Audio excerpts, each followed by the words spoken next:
En Algérie, les candidats à la présidentielle ont poliment débattu de leur programme. Les 5 candidats à la présidentielle du 12 décembre en Algérie, qui ont participé vendredi soir à un débat télévisé inédit, se sont efforcés de défendre leur programme en restant sur des généralités dans un fort mat très contrôlé, alors qu'une grande foule manifestait dans les rues d'Alger.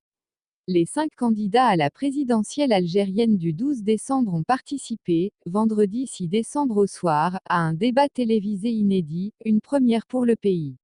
Ils se sont efforcés de défendre leur programme, mais se sont contentés de répondre par des lieux communs et de s'approcher du mouvement de contestation.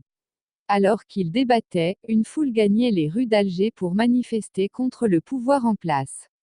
D'abord interrogés par des journalistes sur des questions politiques, notamment sur les pratiques qui ont conduit à une crise sans précédent, les candidats se sont contentés de répondre par des lieux communs.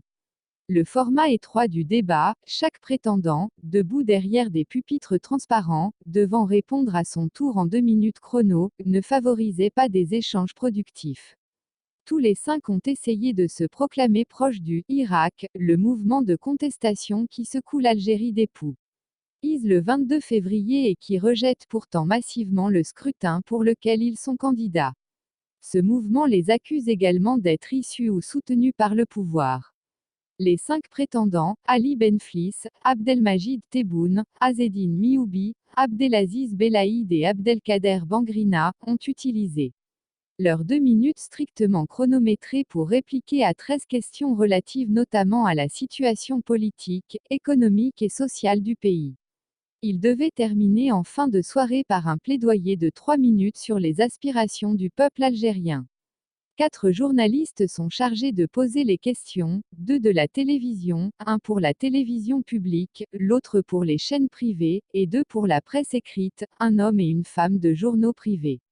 Organisé par l'Autorité nationale indépendante des élections, ANI, ce premier débat présidentiel télévisé dans l'histoire de l'Algérie est retransmis en direct par les chaînes de télévision publiques et privées ainsi que la radio nationale.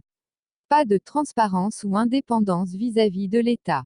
Selon l'ONG Munatara, basée à Tunis, qui organise des débats dans le monde arabe, celui-ci ne répond pas aux normes internationales de transparence et d'indépendance vis-à-vis de l'État. Il a lieu 48 heures avant la fin d'une campagne électorale marquée par les manifestations de protestation du Irak. Ainsi, les candidats ont dû tenir leurs meetings électoraux sous forte protection policière. Les opposants à la tenue du scrutin reprochent aux candidats d'avoir fait partie, à un moment ou à un autre, de l'entourage de l'ex-président Abdelaziz Bouteflika, contraint à la démission le 2 avril après 20 ans de présidence. Pour les contestataires, les 5 candidats à la présidentielle sont tous des enfants du système. Vendredi, une foule immense a encore défilé à Alger contre le pouvoir, rejetant massivement ce scrutin que le régime persiste à vouloir organiser. Aucun sondage public n'est disponible pour évaluer la possible participation au scrutin, mais l'abstention, longtemps vue comme l'unique voie de contestation d'un régime figé, était déjà forte lors des précédentes élections.